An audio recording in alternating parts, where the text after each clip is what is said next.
আলামিন পবিত্র কোরআনের মধ্যে আমার নবীকে জানিয়ে দিলেন, ওগো নবী উম্মতকে জানিয়ে দেন, উম্মত যেন দুইটা জিনিসকে আঁকড়ে ধরে, দুইটা জিনিসকে যেন তারা দিলের মধ্যে লালন করে, দুইটা জিনিস পেয়ে যেন বান্দারা খুশি হয়ে যায়। এক নাম্বার হলো ইসলাম পেয়ে যেন বান্দা খুশি হয়ে যায়, আর দুই নাম্বার হলো আল্লাহর কোরআন পেয়ে যেন বান্দা খুশি হয়ে যায়। এই জন্য আমরা ইসলাম পেয়ে খুশি না বেজার? সকলে বলেন খুশি না বেজার? ইসলাম পেয়ে আমরা রব্বুল আলামিনকে বললাম, রব্বুল আলামিন আপনি ইসলাম দিয়ে আমাদেরকে মুসলমান বানিয়ে আপনি যেমন খুশি, আমরা আপনার দেওয়া ইসলাম পেয়েও আমরা ঠিক সেভাবেই খুশি। এই জন্য ইসলাম পেয়ে খুশি থাকতে হবে। রব্বুল আলামিন পবিত্র কোরআনে বলেন, ইন্নাদ-দীনা ইনদাল্লাহিল ইসলাম, ইসলাম শুধুমাত্র কেবলমাত্র একমাত্র আমি রবের কাছে মনোনীত ধর্ম, ইসলামটা একমাত্র রব্বুল আলামিনের কাছে মনোনীত ধর্ম। এই জন্য ইসলাম আপনাকে জানতে হবে, ইসলাম আপনাকে মানতে হবে, ইসলামের বাইরে আপনার যাওয়া যাবে না। দুই নম্বর হলো কোরআন, এই কোরআন পেয়েও আপনি খুশি হতে হবে, কারণ কোরআন এমন একটা ওয়াইসি বাণী যে কোরআনটা আপনি যদি আপনার পরিবারে বাস্তবায়ন করেন, এই পরিবারটা জান্নাতি পরিবার হয়ে যাবে। আর যেই সমাজের মধ্যে কোরআনের আইন বাস্তবায়ন করা হবে, সেই সমাজের মধ্যে ফিতনা ফাসাদ থাকবে না। আর যেই রাষ্ট্রের মধ্যে, যেই দেশের মধ্যে কোরআনী রাষ্ট্র কায়েম করা হবে, সেই দেশটা কখনো অন ইসলামিক দেশ হতে পারে না। ঠিক কিনা বলেন? সেই দেশের মধ্যে ফিতনা হবে না, সেই দেশের মধ্যে চোর বুক ফুলিয়ে হাঁটবে না, আর সেই দেশের মধ্যে ডাকাত দিনে দুপুরে খুন করবে না মানুষকে। সেই দেশটা একটা সুশীল সমাজ হয়ে যাবে। যেমন কোরআনের আইন আমি আপনাকে বলেছিলাম, চোর যদি চুরি করে তার হাতটা কেটে দেওয়ার বিধান। আমার দেশে যদি একটা চোরের হাত কাটা হতো, বাকি সব চোরেরা তারের মতো সোজা হয়ে যেত। ঠিক কিনা বলেন? এই জন্য চুরি করবেন না, চুরি ইসলামে জায়েজ করে রাখেন নাই। এই জন্য কোরআনকে আপনাকে জানতে হবে। আল্লাহর নবীজি বলেন, কোরআন আল্লাহর নবীজিকে আল্লাহ বলেন, আপনার উম্মতকে বলে দেন দুইটা জিনিস নিয়ে যেন উম্মত খুশি থাকে। এক নাম্বার হলো ইসলাম, আর দুই নাম্বার হলো কোরআন। আমরা আল্লাহকে বললাম, রব্বুল আলামিন আপনি আমাদেরকে ইসলাম আর কোরআন দিয়ে আপনি যেমন খুশি, আমরাও ইসলাম আর কোরআন পেয়ে ঠিক একইভাবে খুশি। কোরআন মানার দরকার আছে না নাই? জোরে বলেন। এই জন্য আপনার জীবন থেকে কোরআনকে মাইনাস করবেন না। কোরআনকে যদি আপনার জীবন থেকে মাইনাস করে ফেলেন, রব্বুল আলামিন কি করবে শোনেন। আল্লাহ তাআলা সূরাতুত তাহার মধ্যে, সূরাতুত তাহার 124 নম্বর আয়াতে রব্বুল আলামিন খুব সুন্দর করে জানিয়ে দিলেন। আল্লাহ বলেন, ওয়া মান আ'রাদা আন যিকরি ফাইন্না লাহু মাঈশাতান দানকা ওয়া নাহশুরুহু ইয়াওমাল কিয়ামাতি আ'মা। জোরে বলুন আল্লাহু আকবার। আল্লাহ রাব্বুল আলামিন বলেন, আমার এই নসিহত সম্বলিত কিতাব যদি তোমরা তোমাদের জীবন থেকে মাইনাস করে ফেলো, আমি আল্লাহ তাআলা তাদের জীবনে তিনটা মুসিবত দেব। মাঈশাতান দনকারের ব্যাখ্যায় মুফাসসিরিনে কেরাম বলেন যারা জীবন থেকে কোরআনকে মাইনাস করবে, তাদের জীবনের মধ্যে তিনটা মুসিবত চলে আসবে। এক নাম্বার মুসিবত হলো রব্বুল আলামিন তাদের জীবন থেকে সুখ আর শান্তি কেড়ে নেবেন। মাঈশাতান দনকা এর ব্যাখ্যায় মুফাসসিরিনে কেরাম বলেন তিনটা মুসিবত হবে। কোরআনকে যারা নিজের জীবন থেকে মাইনাস করবে, কোরআন যারা মানবে না, তাদের জীবনে তিনটা মুসিবত আসবে। আমার কথা বুঝে থাকলে সকলেই জোরে আওয়াজে বলেন তো, কয়টা মুসিবত? তিনটা। এক নাম্বার হলো আপনার জীবনে সুখ থাকবে না। কোরআন যদি আপনি কোরআন থেকে বিমুখ হয়ে যান, আপনার জীবনে সুখ থাকবে না, আপনি শান্তিও কোথাও খুঁজে পাবেন না।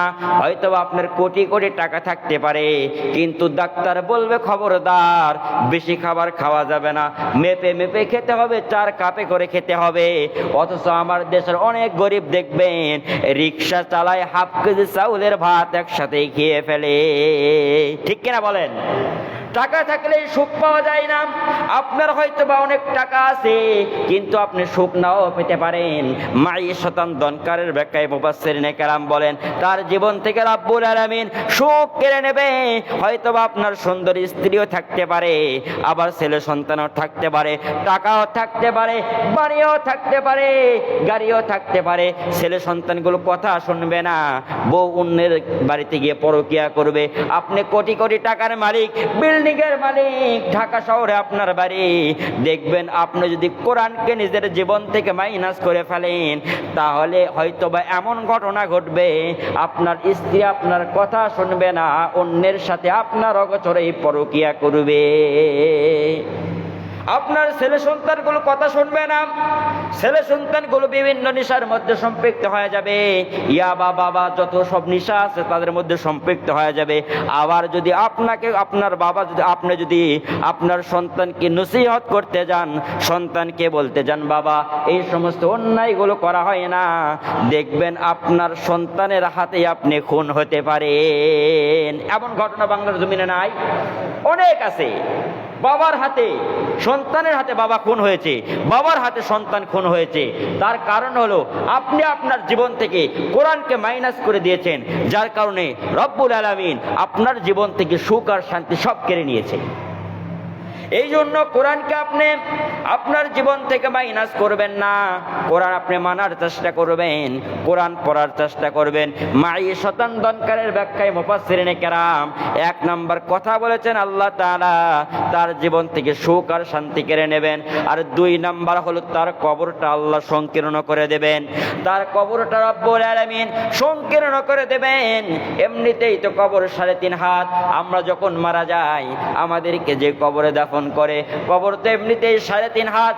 কবরে রাখার পর আপনি যদি গুনাহগার হন, বদকার হন, তাহলে একটা পাজরের হাড্ডি অপর পাজরের মধ্যে এইভাবে ঢুকে যাবে। খবরদার বাজান, গুনাহ করবেন না, কোরআন থেকে বিমুখ থাকবেন না। আল্লাহ রাসূল বলেন আল কোরআন হুজ্জাতুল লাকা ওয়া আলাইকা। কোরআন কারো পক্ষে সাক্ষী হতে পারে, আবার কারো বিপক্ষেও সাক্ষী হয়ে যেতে পারে। কোরআন যদি আপনার পক্ষে সাক্ষী হয়, বলেন তার কোনো চিন্তা আছে?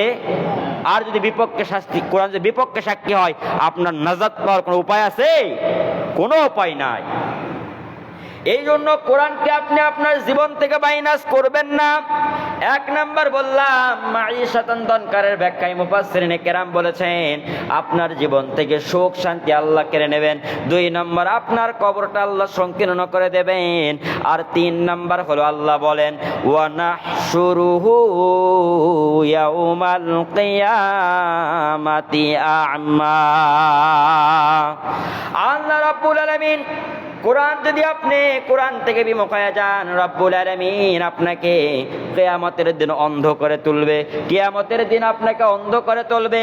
তখন সে অন্ধ ব্যক্তি রব্বুল আলামিনকে ডেকে কি বলবে? আল্লাহ তাআলা সেই কথাটা পবিত্র কোরআনে তুলে দিয়েছে। সে তখন অন্ধ ব্যক্তিরা রব্বুল আলামিনকে ডেকে বলবে ক্বালা রব্বি লিমা হাসারতানি আ'মা ওয়া ক্বাদ কুনতু বাসীরা। রব্বুল আলামিন, দুনিয়াতে তো আমি চক্ষুষ্মান ছিলাম, সুন্দর সুন্দর আমার দুইটা চোখ ছিল, দুনিয়াতে চশমাও ব্যবহার করা লাগতো না, এত সুন্দর চোখ ছিল, আমি দুনিয়াতে সব দেখতে পারতাম। কিন্তু কোন কারণে আজ তুমি আমাকে অন্ধ করে কিয়ামতের দিন উঠালে?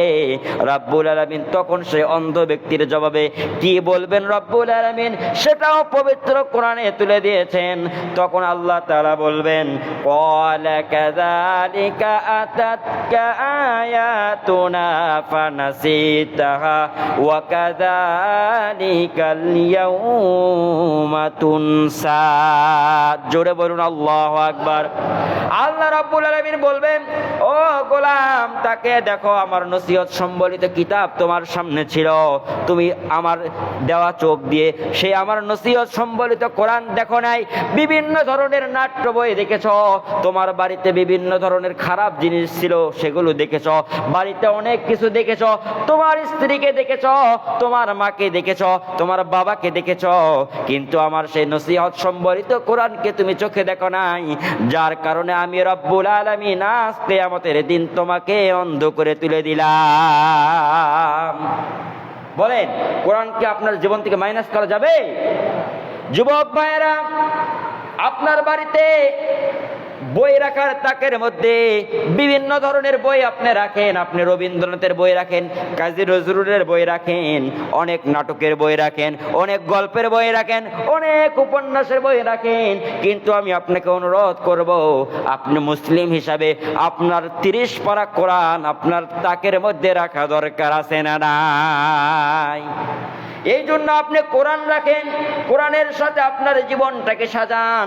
কোরআন অনুযায়ী যদি আপনার জীবনটা সাজান, রব্বুল আলামিন আপনার জীবনটাকে সুন্দর করে দেবে। কোরআনের হাফেজ হন, কোরআন জানার বেশি বেশি চিন্তা ভাবনা করেন। কিয়ামতের ময়দান যখন কায়েম হয়ে যাবে, আল্লাহ তাআলার পয়গম্বর সাইয়েদনা নূহ, আল্লাহ তাআলার পয়গম্বর সাইয়েদনা আদম আলাইহিস সালাতু ওয়াস সালামের সন্তান এবার এসে বলবে, আয়া রব্বুল আলামিন, আমি তো আপনার নবী সাইয়েদনা আদম নবীর সন্তান, কারণ আজ আমাকে কি মাফ করা যায় না? রব্বুল আলামিন বলবে,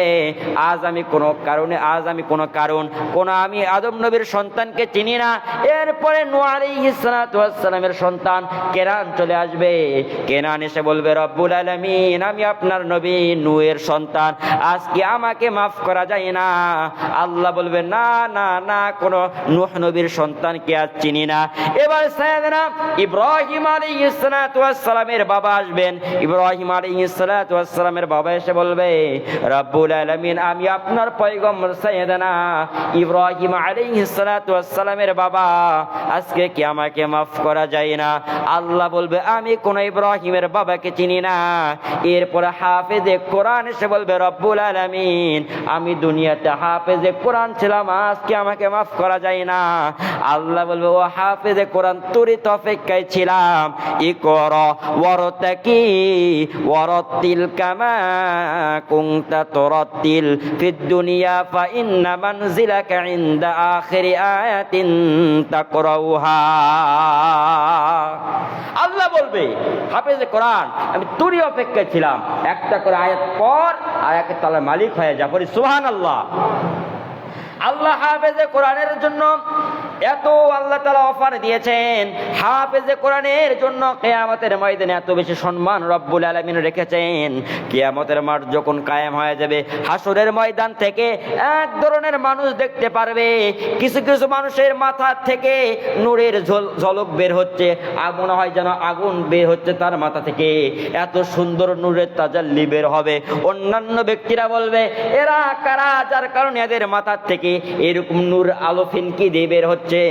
তখন রব্বুল আলামিন দেখে বলবেন, এরা কোনো সাধারণ ব্যক্তি নয়, এরা হলো দুনিয়াতে এদের সন্তানগুলোকে হাফেজে কোরআন বানিয়েছে।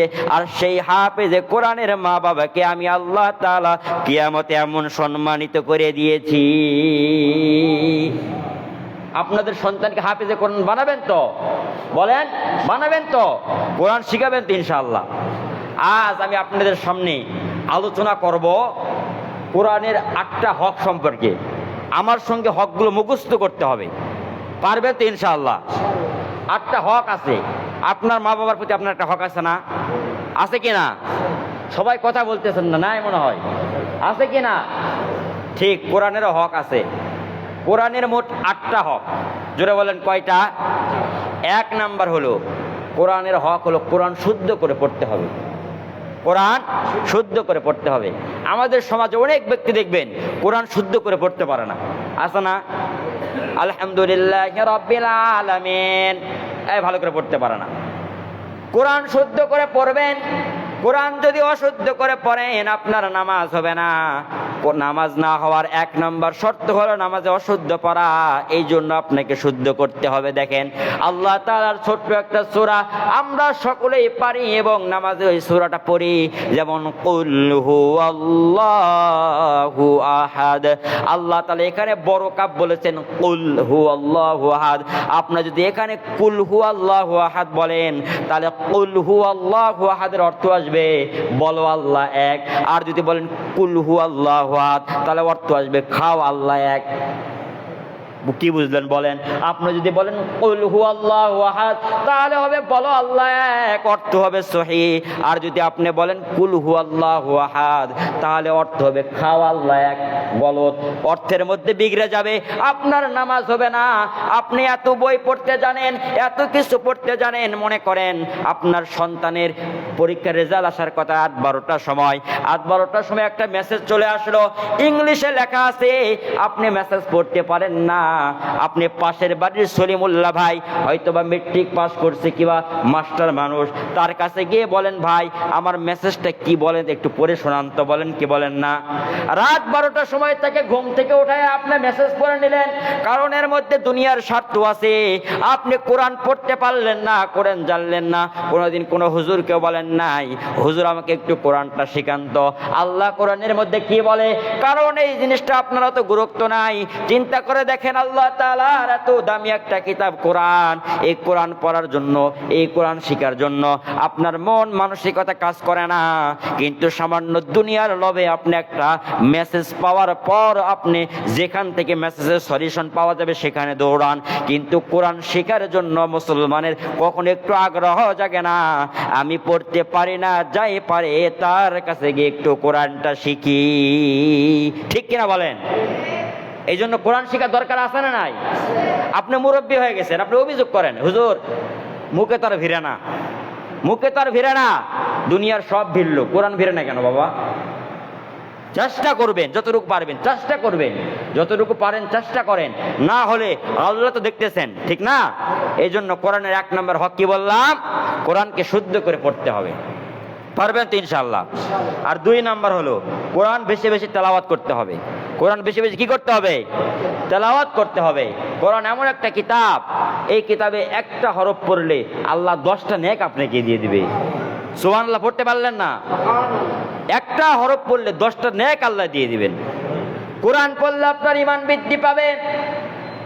আপনি বলবেন দলিল কোথায়? কোরআন পড়লে ঈমান বৃদ্ধি পায়। আল্লাহ তাআলা তো সুন্দর করে জানিয়ে দিয়েছেন, ইন্নামাল মুমিনুনাল্লাযীনা ইযা যুকিরাল্লাহু ওয়াজিলাত কুলুবুহুম ওয়া ইযা তুলিয়াত আলাইহিম আয়াতুহু যাদাতুহুম ঈমানাও ওয়া আলা রাব্বিহিম ইয়াতাওয়াক্কালুন। আল্লাহ রাব্বুল আলামিন বলেন, এই কোরআনটা যারা, কোরআনতে আমরা একটা বাণী, আল্লাহ বলেন মুমিন তো তারাই যারা আমি রবের কথা শুনলে তাদের ভয়গুলো ভীত সন্তুষ্ট হয়ে যায়, তাদের ভয়গুলো কেঁপে ওঠে, এবং তাদের সামনে যখন কোরআনে কারিমের তেলাওয়াত করা হয় তাদের ঈমান বহু গুণ বৃদ্ধি পেয়ে যায়। আল্লাহর নবীজি বলেছেন দুনিয়াতে অহংকার করা জায়েজ নাই, কিন্তু 2 শ্রেণীর ব্যক্তির উপর আপনি অহংকার করতে পারবেন। 1 নম্বর হলো যাকে রব্বুল আলামিন কোরআন শেখার তৌফিক দিয়েছেন তার প্রতি আপনি অহংকার করতে পারবেন। রবকে বলতে পারবেন রব্বুল আলামিন আপনি তাকেও কোরআন শেখার তৌফিক দিয়েছেন, আমাকেও কোরআন শেখার তৌফিক দিয়ে দেন। তাকে কোরআন শেখার তৌফিক দিলেন, সে সুন্দর করে কোরআন পড়ে, কিন্তু আপনি যদি আমাকেও কোরআন পড়ার তৌফিক দিতেন আমিও আপনার কোরআন সুন্দর করে তেলাওয়াত করতাম। আপনি কোরআন শেখার ক্ষেত্রে অহংকার করতে পারবেন। আর 2 নাম্বার হলো যাকে রব্বুল আলামিন সম্পদ দিয়েছেন এবং সেই সম্পদগুলো ভালো রাস্তায় ব্যয় করে আপনি অহংকার করতে পারবেন। আল্লাহ তাকে আপনি সম্পদ দিয়েছেন, সে ভালো রাস্তায় ব্যয় করে, মাদ্রাসায় মসজিদে দান করে, বিভিন্ন উন্নয়নমূলক কাজে তার টাকা ব্যয় করে। আপনাকে যদি আপনি টাকা দিতেন আমিও সেই কাজগুলো করতাম। এই 2 শ্রেণীর ক্ষেত্রে অহংকার করা কি আছে? জায়েজ আছে। এই জন্য বাকি অন্য কোনো কাজে অহংকার করা জায়েজ নাই। আল্লাহর নবী কত কোরআন তেলাওয়াত করতেন। আম্মা আয়েশা সিদ্দিকা রাদিয়াল্লাহু তাআলা আনহা বলছেন, আমার নবীজি যখন নামাজে দাঁড়াতেন এত দীর্ঘ সময় কোরআন তেলাওয়াত করতেন। কোরআন তেলাওয়াত করতে করতে নবীজির পা মোবারক ফুলে যায়।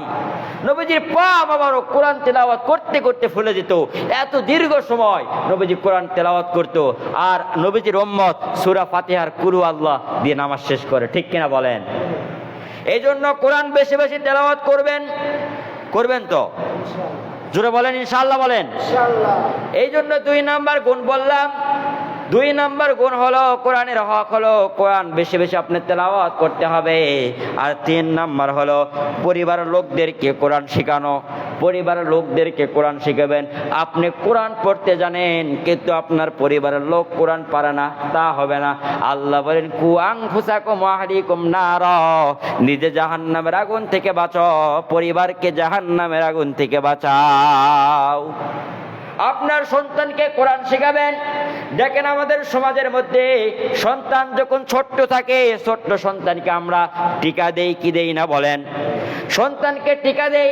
আমি যদি প্রশ্ন করি ভাই সন্তানকে কেন টিকা দিলেন, আপনি সুন্দর করে জবাব দিবেন হুজুর আমার সন্তান যেন বড় ধরনের মহামারী, বড় ধরনের অসুস্থতা, বড় ধরনের রোগ ব্যাধি থেকে নিরাপদ থাকে, যার কারণে আমি আমার সন্তানকে টিকা দিলাম।